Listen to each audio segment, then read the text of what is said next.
আসসালামু আলাইকুম প্রিয় দর্শক, আপনারা আশা করি আল্লাহর রহমতে ভালো আছেন এবং কি আজকের এই নতুন ভিডিওতে আপনাদের সবাইকে জানাচ্ছি স্বাগতম। ইচ্ছা আর আগ্রহ থাকলে আপনি আর একজন সফল মানুষ হিসেবে নিজেকে গড়ে নিতে পারবেন।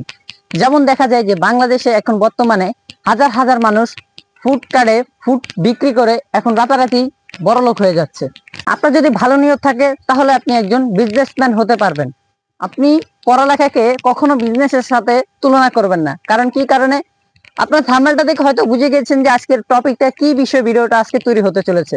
আজকে ভিডিওটা হচ্ছে মূলত হুজুর, তিনি হচ্ছে মাদ্রাসা থেকে মাস্টার্স কমপ্লিট করে রাস্তায় হচ্ছে এখানে এরকম একটা টেবিল বানিয়ে এখানে আর কি শরবত তৈরি করছে। সেটার নাম হচ্ছে দিলখুশ আজা।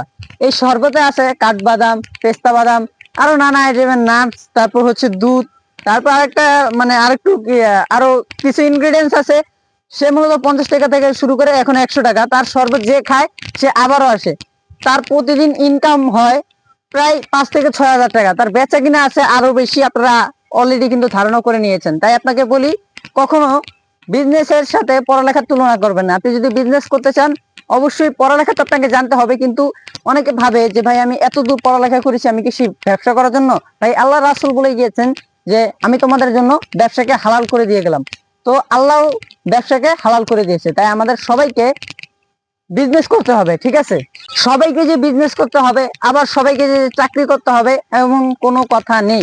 আপনি যেটাকে সুবিধা মনে করবেন আপনি ওইটাই চালিয়ে যাবেন। তাই আপনাদেরকে বলছি, জীবনেও ব্যবসাকে ছোট চোখে দেখবেন না। আপনার যদি বন্ধু বান্ধব ক্লাসমেট যারা থাকে তারা যদি ব্যবসা করে তাদেরকে মোটিভেট করবেন, তাদেরকে কখনো ছোট চোখে দেখবেন না। আশা করি আপনারা বুঝতে পেরেছেন কনসেপ্টটা। তো বন্ধুরা, আজকের এই ভিডিওটা এই পর্যন্ত। এই ভিডিওটা কেমন লাগলো অবশ্যই কমেন্ট করে জানাবেন। দেখা হচ্ছে নতুন আরেকটি ভিডিওতে। একটা লাইক করে দিতে পারেন। ধন্যবাদ।